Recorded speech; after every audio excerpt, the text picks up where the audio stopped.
Steve Jobs, a name all know, a man everyone should know, a man who only wanted greatness and whatever he wanted to make it better for whatever he touched, whatever he wanted to envision. Steve Jobs is a man of visionary, a pioneer of many top-notch products and inventions that we still use today. I'm using one right now as we speak. This story is nothing more than about a man who only wanted nothing but the best for his company and aimed for the highest prospects for everything that he wanted it for. Granted, it did almost cost him millions upon millions of dollars and his family, which is what makes the story even more fantastic to watch. It's realism. Now, I do say every time I tend to watch films based on real event, but it's true.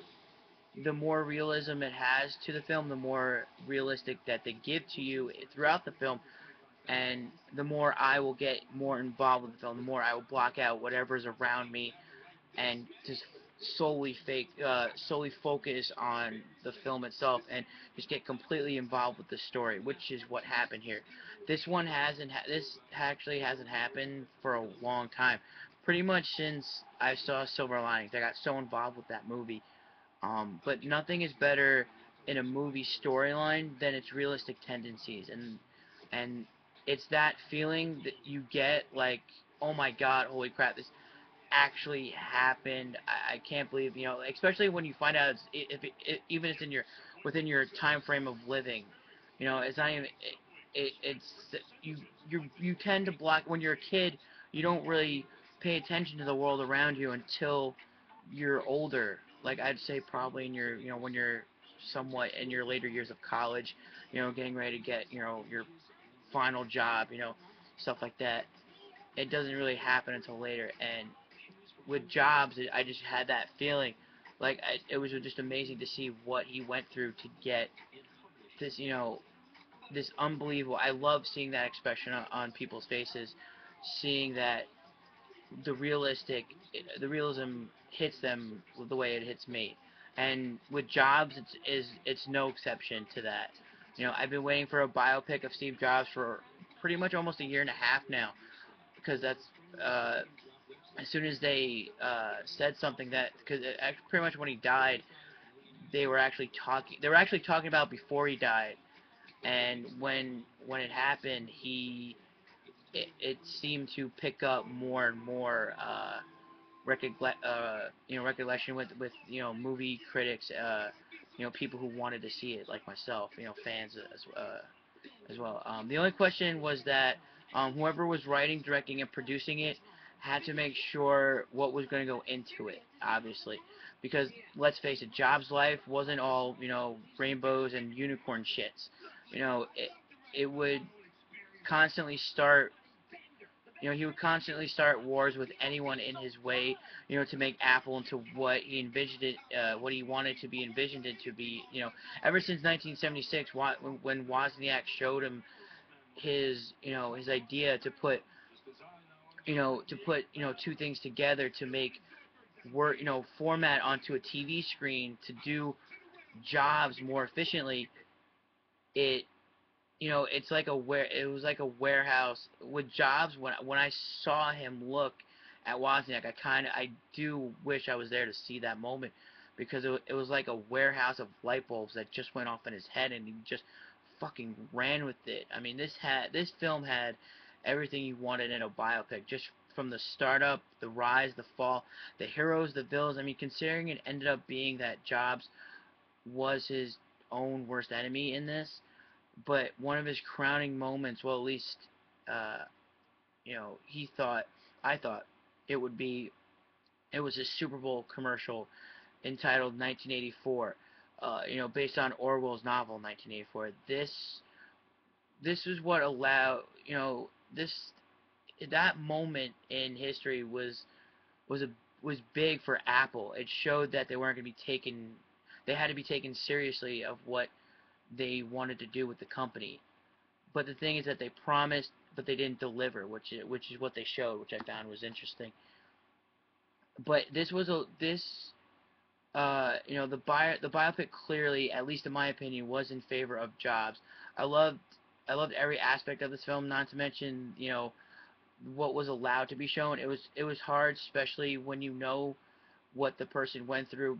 Like if you know the story beforehand, you know what he went through, and sometimes the people in their lives won't necessarily, you know, release the dirty laundry, you know, of that person. You know, they won't give the rights to it. And I was more than happy to see that most of his hardship was basically the whole thing in the film was placed in this film. And even his fight with Bill Gates, which was I loved that. It was very fun to see that, because it was a big part of his career and how he just went completely nuts with it. Um, and the casting, oh my god, I can't even begin. You know, I love the casting here. I cannot say this enough. I mean, they did a comparison during the credits, and they perfectly matched them all very well. And the two above them all was Ashton Kutcher and Josh Gad. I know a lot of people are saying that they didn't like Kutcher, but I don't care. I'm gonna go with this. Kutcher and Gad as the founders of Apple themselves, as Steve Jobs and Steve and Wozniak, they were stupendous, absolutely spectacular in their roles. I do not care what anyone else says. I love their performances. You know, I was very proud of Kutcher here. I wish Kutcher took more roles like this. Like I mean, you also had like Modine and, you know, as the Pepsi Cola company's own John Scully back in the day, which was an interesting choice. You had also J.K. Simmons, and even Leslie Ann Warren makes a couple appearances here. You know, from if you don't know, we all know her from Clue, the movie with Christopher Lloyd.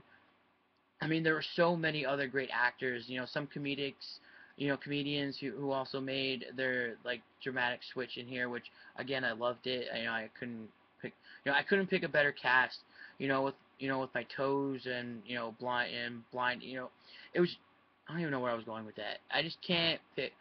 Even I wouldn't be able to decide who. Like, I can't see anyone else in those roles until like now. Like when I first heard that Ashton Kutcher was gonna play him, I couldn't. I was on the fence. You know, it's the same thing with Ben Affleck. I don't know how he's. You know, I didn't know how he was gonna do.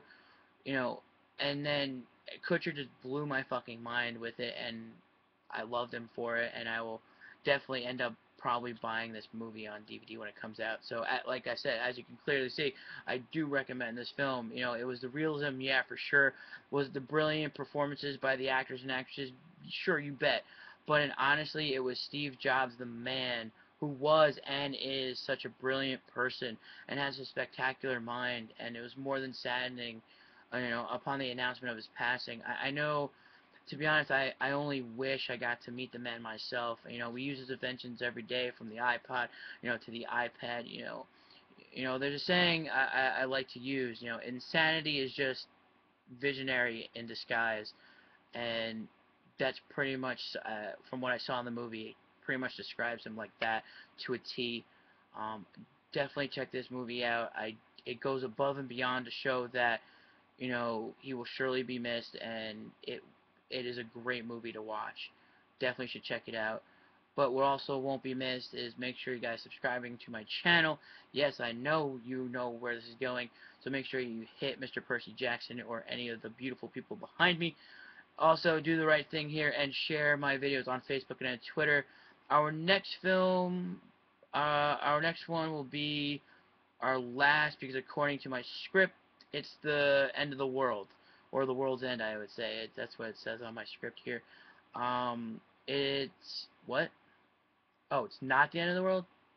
Oh, it's the world's end. Okay, it's the third in the Cornetto trilogy with Simon Pegg, Nick Frost, and Edgar Wright directing. Okay, now that makes more sense. Okay, so make sure you guys stay tuned to, you know, see who survives. Whee!